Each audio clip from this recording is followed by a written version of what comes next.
Encountering an elevator that had seemingly materialized out of nowhere just a day ago, journeying towards a floor that wasn't previously there was far from an everyday experience. Yet today, I found myself face to face with a deceptively ordinary elevator that I had failed to notice earlier. Each press of a button reverberated through the space, carrying a cocktail of nervous anticipation and intrigue. The reflective walls of the elevator seemed to inch closer, creating an intimate, almost claustrophobic space, but the allure of the increasing digits on the display panel was too captivating to ignore.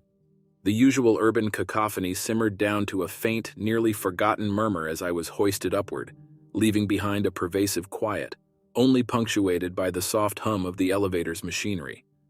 A formidable structure emerged as I stepped out on the top floor, an imposing hotel seemingly untouched by time.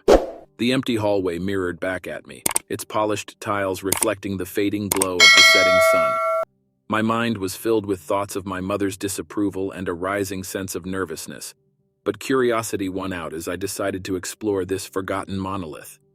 A sudden flickering of light startled me, casting undulating shadows along the corridor.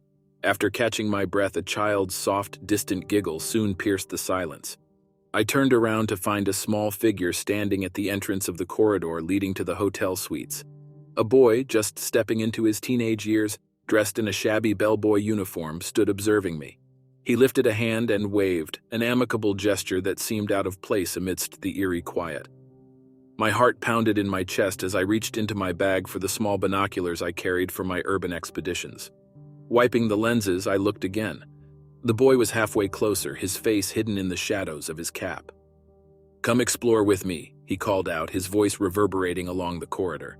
His invitation seemed genuine, yet the thought of following a strange boy into the ancient hotel sent shivers down my spine. Against my better judgment, I hesitated, uncertain of what to do next. The binoculars slipped from my grasp, clattering onto the polished marble. As I bent down to retrieve them, a wave of dread washed over me. When I straightened up again, the boy was standing right in front of me. My heart skipped a beat as his cap was lifted by a gust of air conditioning, revealing that he had no face, just a blank space where features should have been. "Don't leave," the wind seemed to whisper. "Explore with me." "Why is the Morgan Hotel the most haunted in our city?" Dr. Bernard asked the class the next day during our local history lecture at St. Joseph's College. The mention of the hotel made my heart race. After a slew of varied responses, the professor chuckled. "While each of these places has its tales of horror and tragedy, I propose that the most haunted building is actually the Carlton Tower, an old hotel deep within the city, hidden from common knowledge." His words sent a chill down my spine. It couldn't be a coincidence. It was the scene of a horrific family murder in the late 19th century. This weekend, your assignment is to research the history of the Carlton Tower. Unearth the secrets and mysteries it hides. The best research will be rewarded, he finished, sparking a buzz of excitement in the classroom. As I left the lecture hall, my mind raced with questions and fears. I had to go back to the old hotel. I had to uncover the truth about the faceless boy. The mysteries of the Carlton Tower had become my own. I couldn't ignore it anymore. Driven by a combination of fear, curiosity, and ambition, I made a vow. I would unravel the secrets of the Carlton Tower. Who knew where this journey would lead me, but one thing was certain. The faceless boy, the Carlton Tower, and its haunting history had interwoven themselves into the fabric of my life. I now found myself at the crossroads of fear and fascination. The whispering words of the faceless boy resonated in my ears. "Explore with me." Was it an invitation or a warning? My classmates were buzzing about the assignment, eager to uncover a piece of the city's history that had largely been forgotten. I, however, was in a unique position, having been inside the Carlton Tower and experienced its haunting presence firsthand. I knew that my research was going to be far from ordinary. Over the next few days, I dove headfirst into the labyrinth of the city's archives, poring over old newspapers and historical records, trying to piece together the grim history of the hotel. The 19th century murder case was well documented, a story of a wealthy family brutally murdered by an unknown assailant. The only survivor was a young boy who was found in a state of shock and never spoke again.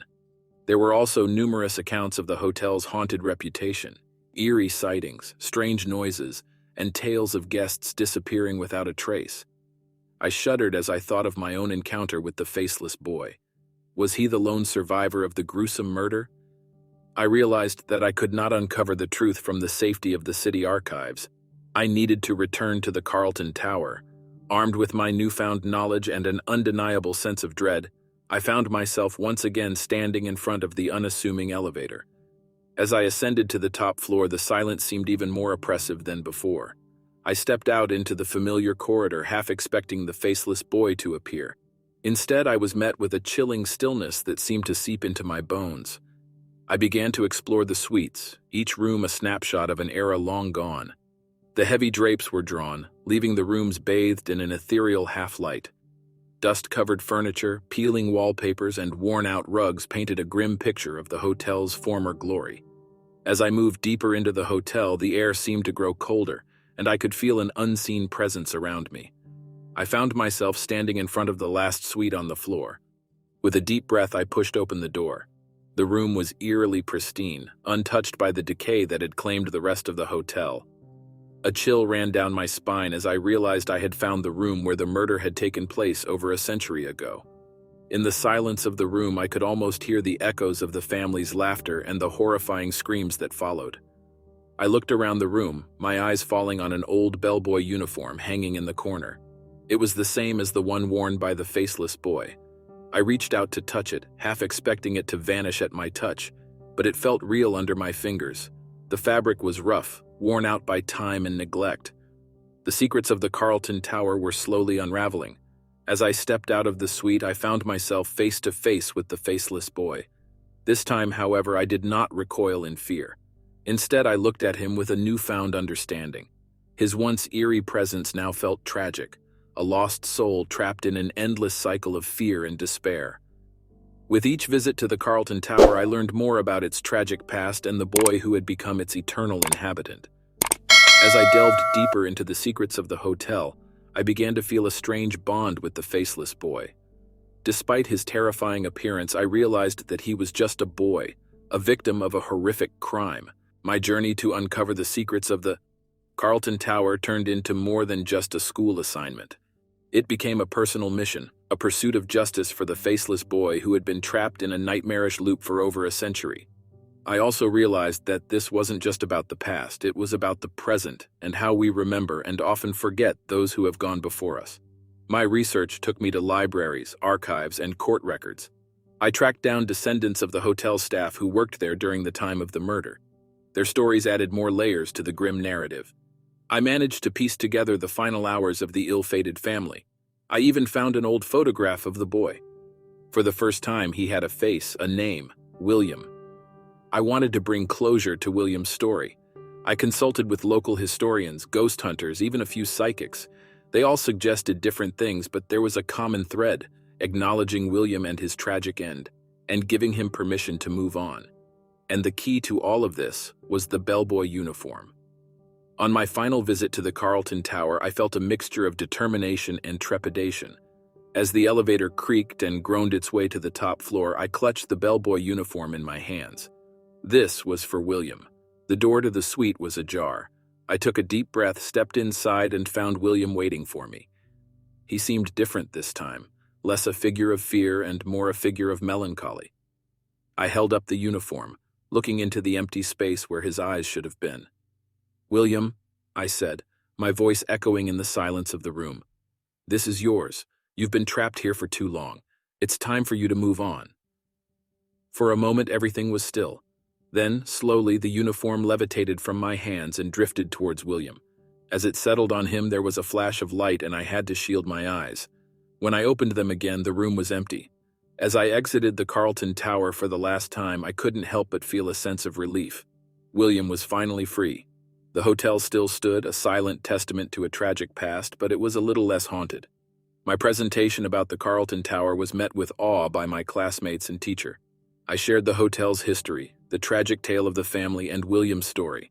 However, I left out the final part, keeping William's liberation as my personal victory. From then on, my perception of history was changed forever. It was not just a collection of events and dates, it was a series of stories, a myriad of voices crying out to be heard. It was a reminder of our responsibility to remember, acknowledge, and learn from the past, for it shapes our present and molds our future. and sometimes it even comes with a ghost story or two. That's all for now. Please leave us a comment and tell us what you think. Please also like and subscribe. Thank you.